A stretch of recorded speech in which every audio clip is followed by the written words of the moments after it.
With the new WhatsApp feature, you can use one WhatsApp account on different mobile devices or mobile phones. What this means is that if someone has physical access to your WhatsApp account, they can use your WhatsApp on their mobile devices even without your permission. Do you want this?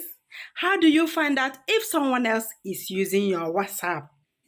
I'll be showing you how you can find out.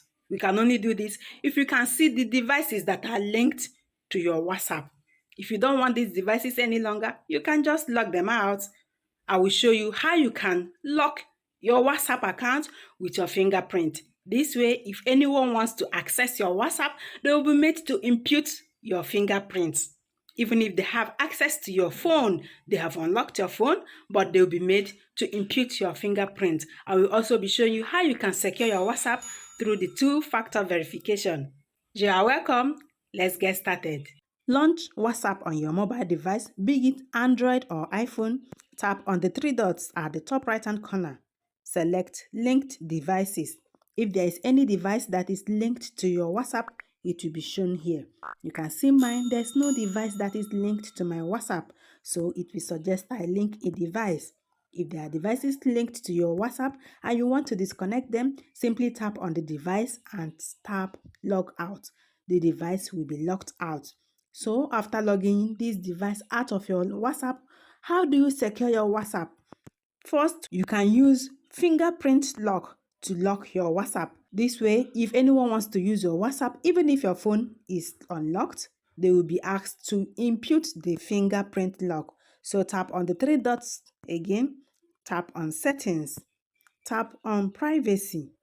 Scroll down to fingerprint lock. You can see mine is disabled. You have to tap on this. Make sure this is turned on. With this, your fingerprint lock is on. Whenever anyone wants to use your WhatsApp, even if it's on another device, they will be asked to impute the fingerprint. Another thing you can do to secure your WhatsApp is to tap on the three dots once again. Tap on Settings. Next, tap on Account. Select two-step verification. Two-step verification is on my device. You will need to enter your PIN if you register your phone number on WhatsApp again. If your two-step verification is not on, make sure this is turned on. So you can see mine is turned off. If yours is not turned on already, here will be turned on. Simply tap here if yours is turned on. This way you will turn on two-step verification and secure your WhatsApp account. This is how you can disconnect devices that are linked to your WhatsApp. You can also follow these two steps to make sure your WhatsApp is secure. Thanks for watching, guys. I will see you in my next one.